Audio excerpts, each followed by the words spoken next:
Good afternoon and welcome to episode 7 of Inside Norse. Today we're going to explore the Norse relationship with the Norfolk Community Foundation. I'm really pleased to welcome as my guest today Claire Mackintosh, pioneering and very inspirational Claire Mackintosh, the Chief Executive of the Norfolk Community Foundation. Welcome, Claire. Thank you very much for having me. It's lovely to be here this afternoon. Oh, no problem at all. Are you well? Very well, thank you. Very well. We're actually seeing the sunshine today, which is quite rare. So makes a real... It makes a big difference. Yeah, I think it's been 2 weeks of just solid grey. Absolutely. It's been quite miserable. But yes, well, you brought the sunshine with you, so thank you for that. Look, can we start, Claire? Just why don't we, so our audience gets to know you a bit better, why don't you just tell me a little bit more about yourself, your professional career, your journey so far? Well, although I've been at the Community Foundation now for, I think it's nearly 8 years, my background actually isn't in the charitable sector. So my career started working for a global food company, Mars, and I joined them as a graduate trainee and worked with them in around business development and some of our emerging markets. Yeah. And as part of that, spent some time both in Asia and then latterly Russia, always with a view to developing business ideas, working in partnership, looking for innovative ways of developing programs and project management more broadly. Well, that's really interesting. I mean, working for or having worked for the Mars Corporation, that's really prestigious, as a graduate, contract there. But that's fantastic. But I guess the obvious question then comes in, Claire, is from that sort of background, what's the transition path, to coming into the chief executive of the Norfolk Community Foundation? How did that come about into this sector over here? I suppose the simple answer to that, it isn't one step, it's a number of different steps. And a sort of a bit of reflection about the things that matter. But also, they're not as different as you think. So, I suppose starting off with the sort of steps that led to it, one of my roles when I was at Mars was around graduate recruitment and supporting our new graduates. So I always had an interest in careers learning and development of people. Yeah. And so after having had a family, I wanted to explore that as a career opportunity and then worked in that area and retrained in careers guidance. And that led me very much to young people and the challenges that young people face in different environments, which led me to being a mentor for Prince's Trust. Okay. And then from Prince's Trust, the opportunity to work at the Community Foundation, where I could bring together both my interest in business development, but in a space that really resonated and meant something to me. Felt like the stars were aligned. Yeah.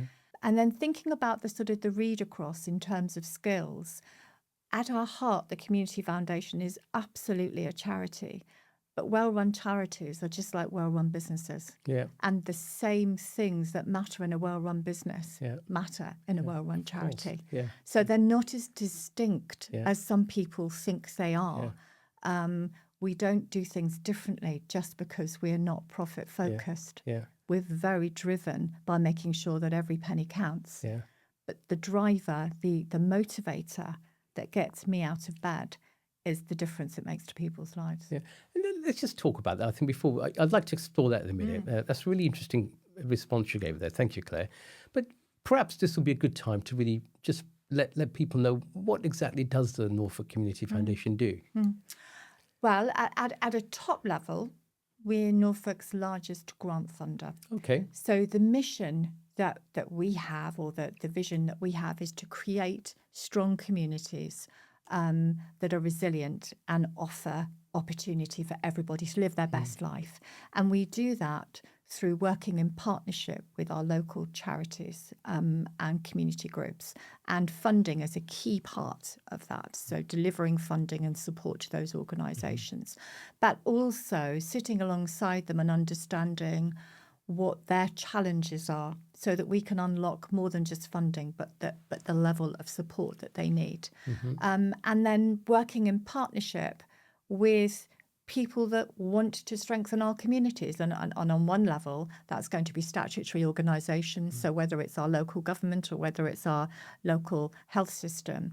But it's also going to be individuals and businesses Of course. who have an amount of time or funding and want it to make a difference and want to know where they can go.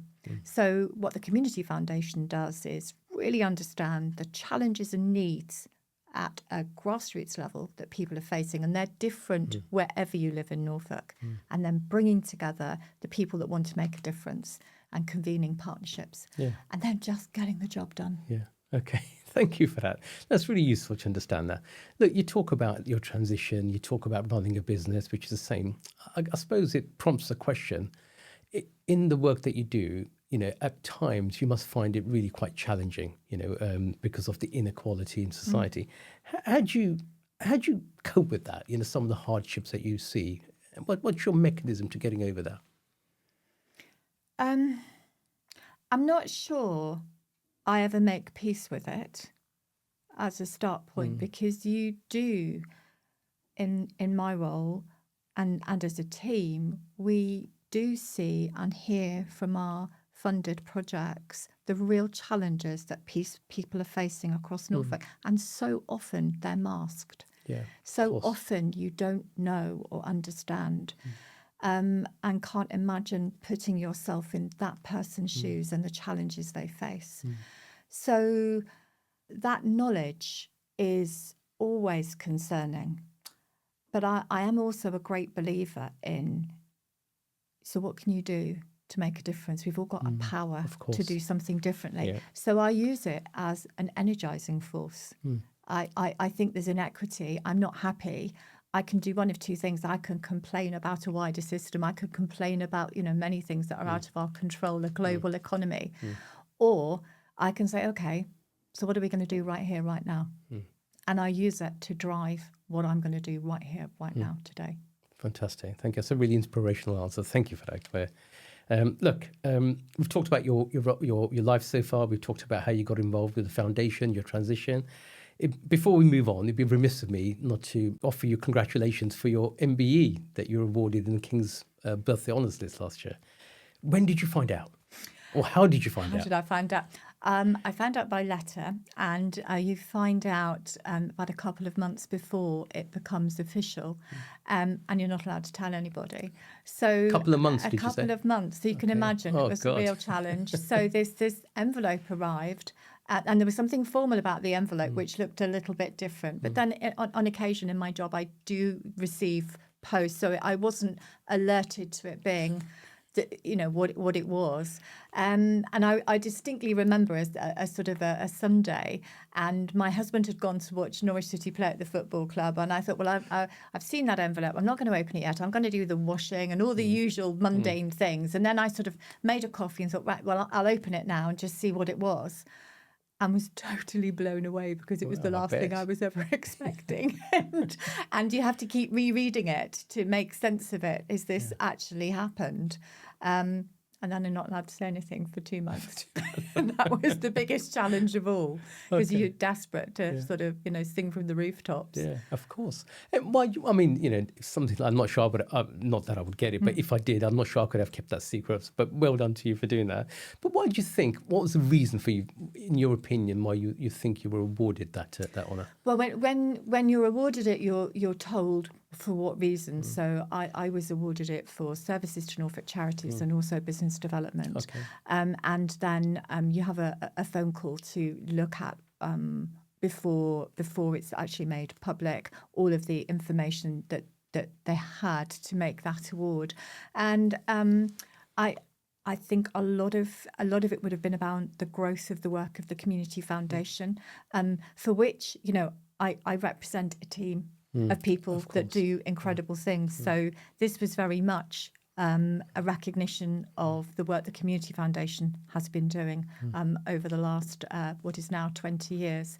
And then in parallel, in terms of the business development space, it was around skills and the support of the skills system more widely. So I think it was recognising some of those partnerships that come together. Yeah. But definitely in terms of the Community Foundation, I really felt that it was marking some of our achievements, and in particular post-COVID, and thinking about some of our food programmes and the difference that they've made to local people.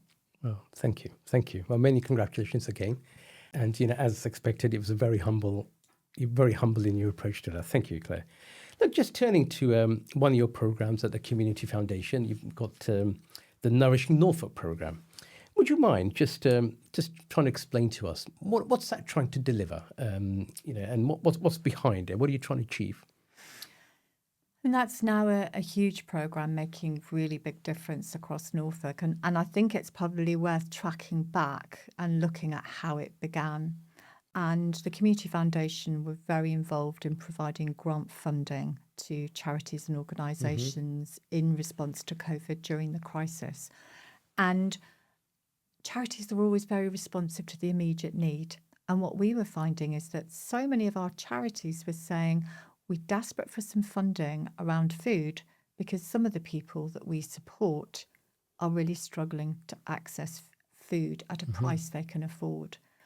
So the programme began by taking that problem and saying, well, what could we do? This is clearly, we can tell from our grant data, this is a problem that's affecting all of Norfolk, in our city, on our coastline, in our rural villages.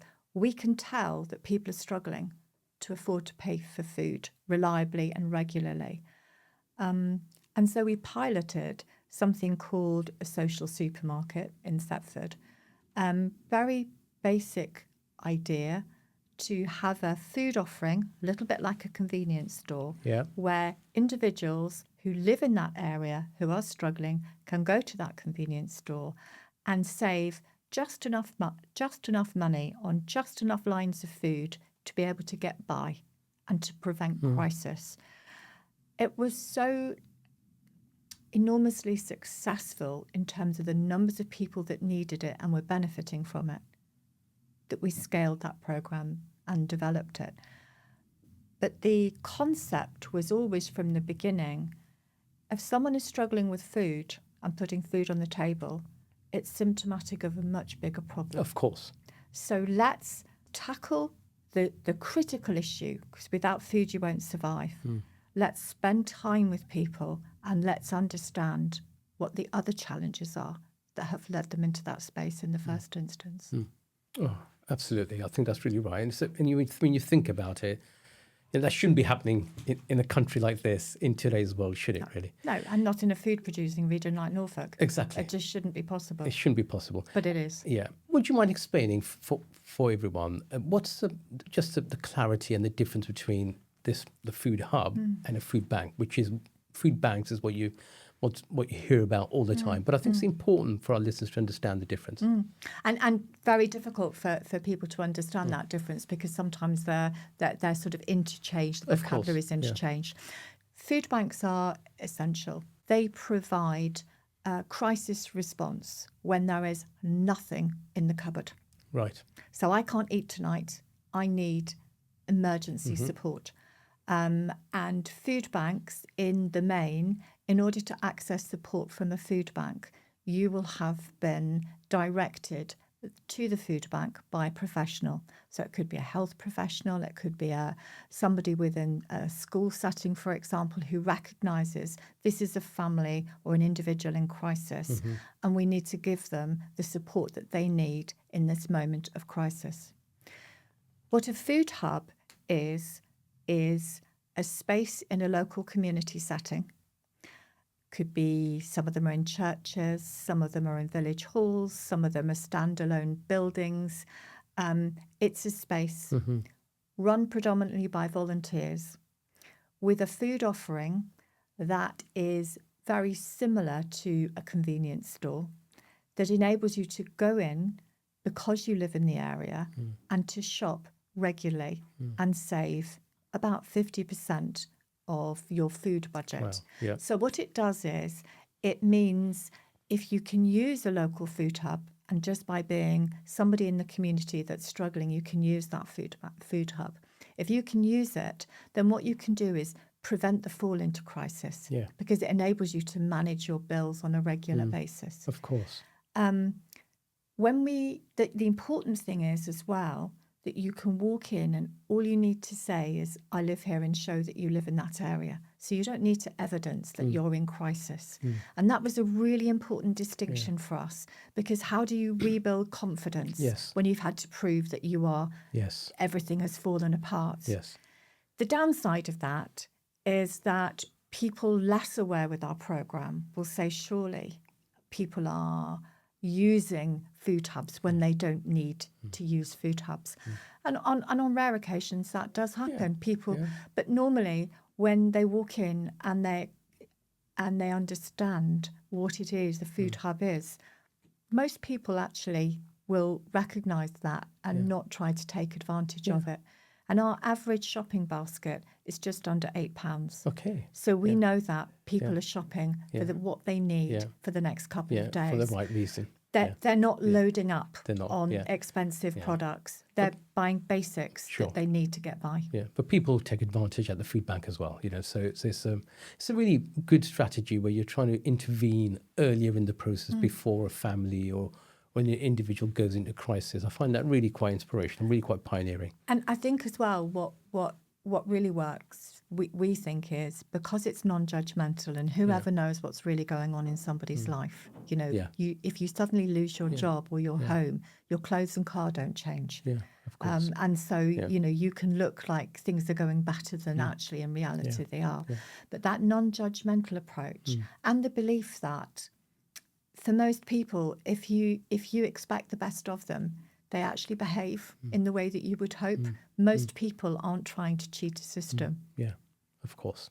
And if your start point is to believe in the positive in people. Yeah, the positive in people. It's amazing. People do behave positively back. They do. And most people do. Most people do. And most to of the time. design a system around the very few that don't is so punitive for the vast majority that do. Yeah, of course. So, exactly right. Well, thank you for that, Claire. That's really, really educational. Look, can I just ask, how Norse were involved and partner with you in this program? How did that relationship start with the Norse Group? Norse have been a really strong partner with us now for, I think, about 3 years. And it started as we looked to scale the operation from a pilot. So from our early pilot in Thetford, we developed more 5 or 6 food hubs, including in Breckland, in Norwich, and in Great Yarmouth and Galston. And the food hubs that we were setting up with local charities were spending so much time on sourcing food that they weren't able to give the care and attention to the individuals that were struggling, that were coming through their doors. And so we knew that the most help we could provide was to find a way of identifying a regular solution on some of the basic food items. So to do that, we needed an organisation or organisations that maybe could provide some warehousing space if we were to be able to buy product, but that we then needed to distribute this across Norfolk. So you start to look at warehousing, distribution, systems, understanding of local communities, and it's not long before you think, I know an organisation that might be able to do that. And so we approached Norse and said, we don't know where this is going, but we think it could scale. We don't have the expertise. We're a community foundation. You have phenomenal expertise in these areas. Could you help us? And those early conversations have been absolutely pivotal. And without doubt, we would not have scaled and offer the support and value that we are without the help of Norse. It's a partnership if of all the partnerships we've had in the Community Foundation, I think it's the one that has been the most pivotal and the one that I'm most proud of. Oh, thank you for that. Look, we're really proud to be part of this partnership and to be doing and to be helping or serving the Nourishing Norfolk program because of its value. And would you mind just maybe if we could just touch on that, just to describe the scale of the operation now, some of the benefits, the number of people that it helps. So we now have 27 food hubs. Okay. So 27 locations and just across Norfolk. Just across Norfolk. And they are operating in more than 40 locations across Norfolk. Wow. So across Breckland, across the North Norfolk coastline and through Broadland, we have a sort of a mobile food offer. And collectively across those 27 food hubs, we are supporting 36,000 people. Wow. Across Norfolk. As many as that? As many as that, which when you think of the population of Norfolk as 900,000, it's immense, yes. The number of people that are accessing help. And what's been interesting about that is they're accessing food on the table, which, as we talked about earlier, is critical. But it's also becoming a space where people feel welcomed and heard. We are very fortunate to have some evaluation funding from the lottery to look at the impact of this. And that work has currently been undertaken by UEA. And while we won't have the full findings until the summer, one of the very early findings that they have is the absolute importance in our communities of people being heard. And the number of people that have said, being able to go to a place where I'm not a number, I'm not a challenge, I'm me, and someone listens, has been life-changing. I bet, yeah. And from there, some of the people that have needed help have started to volunteer. Some have moved on and now have paid roles and jobs, which they never would have thought possible. So it's really about a community coming together to care, nurture and support each other, and what a difference that makes. So much wider impact than just much wider. Yeah, just so the much food. Wider. Yeah, but in terms of this role and what the program delivers, we were talking earlier on about maybe some of the educational benefits. Do you get into that in this non-judgmental environment? I think what the food hubs offer is that sense of support from which you can build. So I think there's lots you can build from it. We are already seeing health benefits and change because if you don't have to worry about buying food and you can afford it, the next step is I could actually choose what I want and maybe choose to eat differently. But it takes time. Yeah. If you start to feel that life is no longer as turbulent, you can start to think about, I wonder if I could retrain. I wonder what skills I have. So we're seeing all of those things begin. I really believe that community heart and strength is important for all of our communities. And I do think it offers opportunity for real prevention and support before things become overwhelming for individuals. So I think what we have in Norfolk is quite unique, and we're part of much larger discussions around food and food challenges nationally. And I can't tell you the number of calls and discussions and invites we have to talk around how did you get it to work? How did you get this distribution? And it all is underpinned by the distribution. You know, how does that happen? Yeah. But it's been a program now that has inspired similar activity as far away as, both the US and Australia.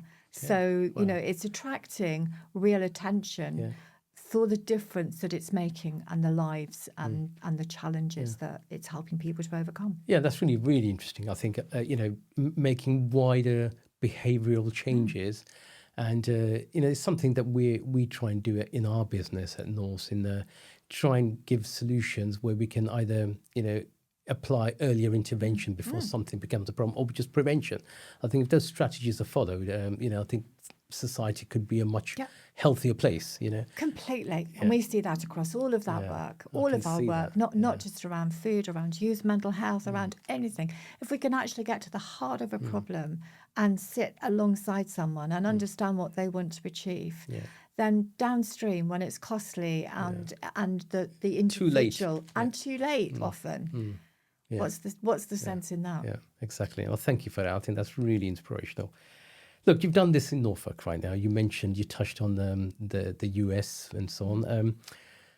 What's next for the Norfolk Community Foundation or the Nourishing Norfolk program? Where do you see this going? What are the next stages that you'd like to build on? You talk about some of the threads of work you're doing with the UEA, but what else? I think for us, if we think first off around Nourishing Norfolk, embedding our learning and being able to share that across a wider system, and that's where the UEA evaluation is going to be absolutely pivotal. So we're looking forward to sharing that with leaders across both Norfolk and across the country, and we've certainly engaged with our local MPs, for example, around this discussion. What is it? How does this inform a wider system? So I think that is our sort of most important piece. Food security in Norfolk, we believe needs to be owned by a wider partnership. Yes. And so bringing together other people to care and support that work, because it needs to be a real focus for our communities. It's not changing. Cost of living isn't changing. So, we need to look at this as a wider system. So advocating for that wider system, which we have been for the last few years, but continuing to focus on that, bringing people together. And we were delighted when Delia Smith added her support very vocally to the programme, because the more people that care, the more people that take action, the more that we can make sure that food poverty is something of yesterday and not tomorrow. Yeah, of course. And having an advocate like Delia Smith certainly would help. So absolutely. I wish you the best of luck in this endeavour and your next steps. But look, we're coming to the end now, Claire. Thank you very much so far. But my final question is back to you again, a little bit more about you. We've talked about your professional career and what you do professionally right now. I ask all my guests this question, which is, away from work, what do you enjoy doing? How do you spend your time? Gosh, away from work. Well, I'm lucky that I have my husband and I, between us, have 5 children. Okay. So my away from work is often consumed with activities relating to them, which is great, and kind of catching up with their lives and finding out what they're up to and spending time with them is always really important. And then last year, under duress, I might say, from my husband, I started golf. Oh, wow. And that's been a real journey. Yeah, okay. And has Per taken every stroke, I might say it's a journey. But that's been really interesting because, there are parallels with which I suppose I've never thought about with my job. I've got this small ball here, and I'm trying to get it into a hole I can't even see, and I don't really know quite how I'm going to do it, but somehow we're going to get there. That probably is quite a parallel with my day to day. But also, I've really loved trying to perfect something and focus on something, and it's so all consuming. I actually can't think of the day job in that moment. So it's a great release, and I've met some fabulous people on the journey. Yeah. So that's taking up a lot of my spare time right now. Yeah, I'm sure you'll conquer it. It's a difficult one, the way you apply your mind to other things that you've done. I'm sure you'll conquer it. I have to hope. I ever heard of Sergeant Major Golf? No, I haven't. Really? Okay. I normally play that, which is left, right, left, right. No, well, absolutely. and a lot of time in trees. Yes, that's right. Now, my final question before we end is, what about the other side? You've talked about what you enjoy doing and what the new skills you're acquiring. What about the other side in terms of, does anything keep you awake at night? Yes, they do. I think a lot of things keep me awake at night at different points. The importance of making sure that we articulate the stories of our communities in a way that inspires action, but with dignity.